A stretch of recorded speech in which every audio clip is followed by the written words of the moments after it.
This is number 2. Yeah, what we're calling Desert Fox. Yeah. Desert Fox, and this Desert is Fox 2. Ted Brinegar from Foxhole Homes, this is a variant of the Earthship designed to be under the 120 square foot minimum or maximum for an unpermitted outbuilding, but also be something that somebody's comfortable in.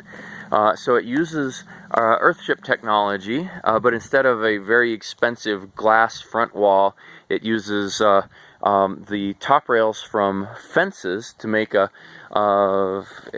arched greenhouse.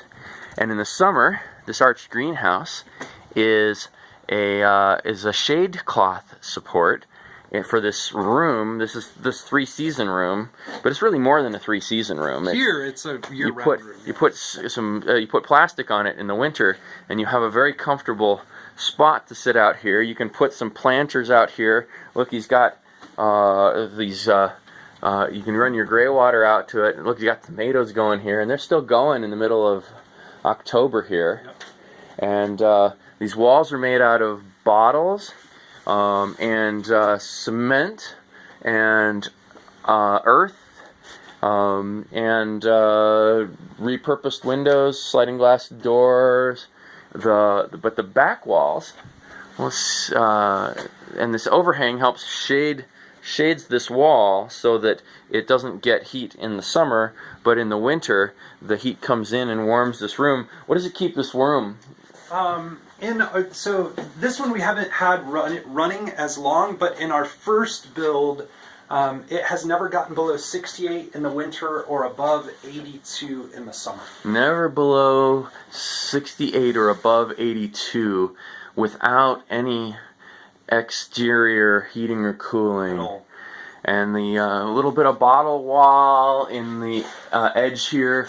This roof is sloped toward the north so that the water runs off of it into catchment outside.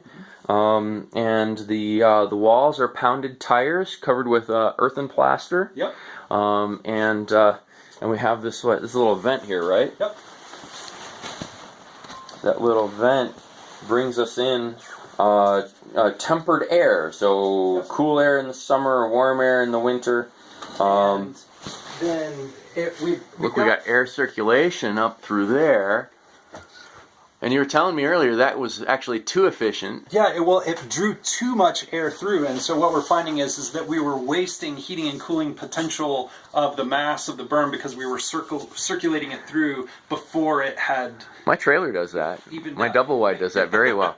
Look at this roof here, though, of pallet wood, and there's something else hiding behind that pallet wood, right? Yeah. So for insulation, we've been using corrugated cardboard wrapped in a flame retardant foil barrier.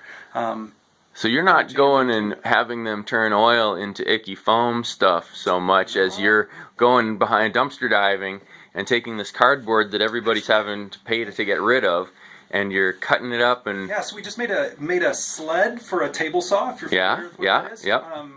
Made a sled for the table saw that's the width of the rafters in this are simply 2x12s, and then on the bottom of the 2x12s we've screwed these 2x4s into place and used that just like T-track for a drop ceiling, and then cut the pallet wood at 45-degree angles, and that really does two things for us. One is it is much more efficient use of the material. Right. All right, because otherwise you'd have about a foot cut off on each one. It's very pretty too.